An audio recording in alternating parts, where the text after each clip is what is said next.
Hello, welcome. I'm Daniel Choy for Arirang News. Let's start with some unfortunate events that's happening outside of Korea. The earthquake that's shattered Nepal has taken more than 2,200 lives with nearly 5,000 others injured. These numbers are expected to rise further. And just as relief efforts got underway, the country was hit again by a powerful aftershock that triggered avalanches and increased the scale of destruction.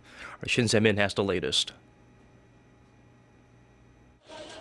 A powerful earthquake aftershock hit Nepal just a day after it was rattled by its worst quake in more than 80 years. Though the 6.7 magnitude aftershock was weaker than the 7.8 magnitude quake that had hit the day before, it was still enough to surprise the already traumatized area residents who were struggling to cope with the trail of destruction left by the first quake. The disaster struck central Nepal, less than 80 kilometers northwest of the capital Kathmandu, just before noon on Saturday. The tremors also reached India, killing at least 56, Tibet and Bangladesh. The quake also triggered an avalanche on Mount Everest, where the climbing season had just kicked off, leaving at least 17 hikers dead. The scale of devastation in the Himalayan nation is immense, and the desperate search for survivors is ongoing. Sections of the capital Kathmandu have been flattened, historic temples and landmarks have been destroyed, and hospitals are overwhelmed. Rescuers are having to dig for survivors buried under the rubble as families search for loved ones. Scores of people camped outside on Saturday night, either because they had no place to sleep or because they were afraid that aftershocks would destroy their homes. World leaders and international charities have been quick to offer aid. Korea's foreign ministry said Sunday that it is sending $1 million in humanitarian aid, and the Korean Red Cross has promised relief funds and emergency kits as it prepares to dispatch a number of emergency medical workers to the country. Pledges of aid have also come from India, China, Pakistan, the U.S., Britain, and European Union countries. Shin Se-min, Arirang News.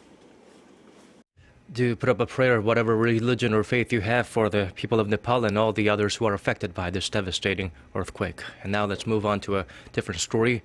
President Park Geun-hye wrapped up her 11-day four-nation trip to South America on Saturday. Before her departure, she met with members of the Korean community and attended a fashion show in Sao Paulo. With more, here's our Kwon So-wa. On the last day of her South America trip, President Park Geun-hye met with around 200 Korean immigrants in Sao Paulo, an economic hub in Brazil, the seventh largest economy in the world. More than 50,000 Koreans call the city home, making it the largest Korean community in Brazil.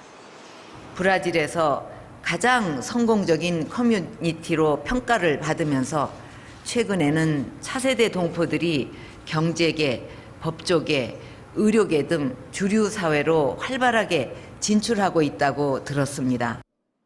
President Park briefed the community on the outcome of her summit with her counterpart Dilma Rousseff the day before. She told them dozens of MOUs have been signed, and she encouraged them to take advantage of the potential opportunities.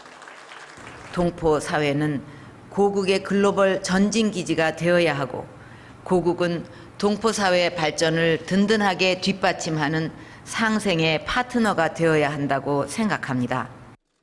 President Park also had a very meaningful encounter with a woman in her 70s who had met the president and her father, the late President Park Chung-hee, 40 years ago in Seoul.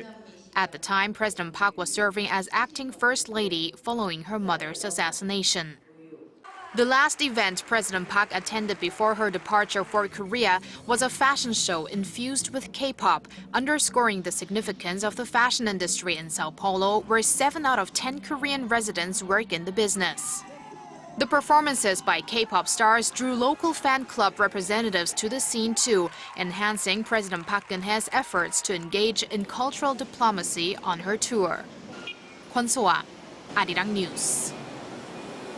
The next story focuses on the Hermit Kingdom up north. Pyongyang wants to be partners with the Association of Southeast Asian Nations, or ASEAN. A Malaysian Foreign Ministry official said Saturday that Pyongyang, along with Norway, Ecuador and Mongolia, has formally requested a partnership with the 10-member group ahead of the 26th ASEAN summit that kicks off in Malaysia on Monday. The official said the group needs to decide whether the countries are suitable for a partnership and into which category they could be included, as the organization has different ways of categorizing its partners. ASEAN holds a so-called dialogue partnership with South Korea, the U.S., Japan and China, some of the group's biggest economic partners. North Korea may have more uranium enrichment facilities than was previously known. During an interview with Voice of America on Sunday, the former special advisor for non-proliferation and arms control at the U.S. State Department, Robert Einhorn, said the regime may have other facilities aside from Yongbyon that are operating in secret, though he did not elaborate on how many there are or how long they have been in operation. Victor Cha, the Korea chair at the Center for Strategic and International Studies, had previously said that if such facilities do exist, North Korea could boost its nuclear stockpile to around 40 nuclear warheads by the end of this year. And on Thursday, nuclear experts in China warned that Pyongyang may already have as many as 20 nuclear warheads. Shifting our focus back south, the Korean government is expected to lower its growth outlook and other economic indicators in the second half of the year. Citing predictions by market analysts, Seoul-based Yonhap News Agency reported Sunday that with the current economy growing at a slower pace, it will be difficult for the government to maintain its current projections on inflation, employment, imports, and exports. The market is building its expectations that with exports on the decline, the government should shift gears and boost domestic spending instead of relying on exports for growth. Earlier this month, the Bank of Korea cut its growth outlook for Korea to 3.1% and its inflation forecast to less than 1% from the 1.9% tallied in January. Korea's small and mid-sized firms got an infusion of confidence and money in the first part of the year. The Small and Medium Business Administration said Sunday over $330 million was invested in SMEs from January to March, an increase of more than 29% from the same period last year. The number of firms benefiting from the investments also increased 16%. The organization attributed the surge to an increase in governmental support for new businesses. A growing number of Koreans are doing more of their shopping on foreign websites. Our Won Ji-hyun points out who's shelling out the most online and what they are buying from overseas. Koreans are no strangers to online shopping, especially when it comes to a deal. And now, more shoppers are using foreign websites to save money on overseas products. According to the Korea Customs Service, more than 1 million Koreans have a customs ID, which is required for making out-of-country purchases. That means about 2 out of 100 Koreans are doing their shopping on overseas websites. The data showed that women account for nearly 60% of all registered shoppers, and the majority are in their 30s. It comes as no surprise as a lot of young mothers have been using the system to get exclusive deals on baby products that are too expensive or hard to find locally. But the most popular items turned out to be health products like vitamins, followed by food, clothing, and cosmetics. The data also showed that most people spend around $100 to $300 per transaction.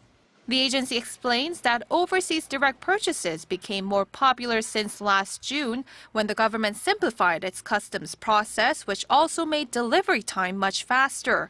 It added that registrations for customs ID surged during big holiday sales like Black Friday.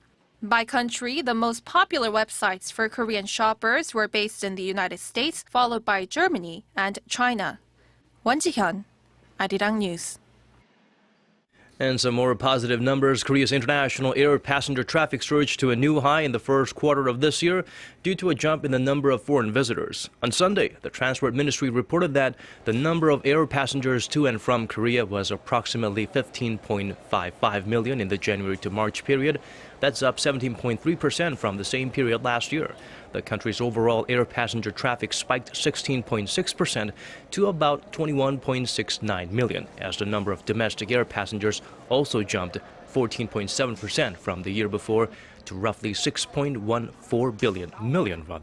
The ministry says the driving factor in the increase is the drop in global oil prices, which help lower air travel expenses. And local department stores are getting ready for an influx of Chinese tourists who are expected to visit Korea when China is celebrating International Workers' Day from April 30th through May 4th. Korea's largest department store, Lotte, said Sunday it will begin accepting payments from Alipay, China's largest payment system, starting Monday. The move will make it possible for Chinese tourists to use mobile apps for their transactions by placing their smartphones in front of a barcode scanner. Hyundai Department Store, another major retailer, is focusing on its VIP customers. It's planning to host its Welcome Back program, which offers special privileges to customers based on purchases they made during previous visits.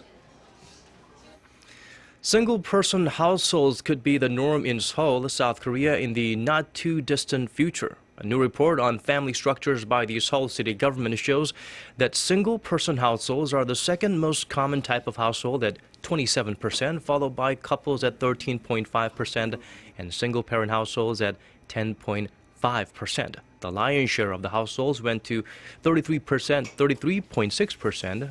It's still comprised of two parents and their unwed children living under one roof. But then things are changing. The report predicts that traditional households like that are on the way out. This group was more than 49% of households in the year 2000, but its numbers are expected to decline to just over 25% by 2030. In contrast, the number of single-person households is expected to take the top spot at over 30% by the year 2030 from 16% way back in the year 2000. It feels like we're moving straight into summer with just a brief layover in spring. On Monday, the mercury will rise to its highest for this year at 25. Temperatures in Gwangju and Jeonju will also be high at 28, and Daegu will hit 31. And it's going to get hotter as the week progresses, so be ready for that. And now let's check out the weather conditions outside of Korea around the world.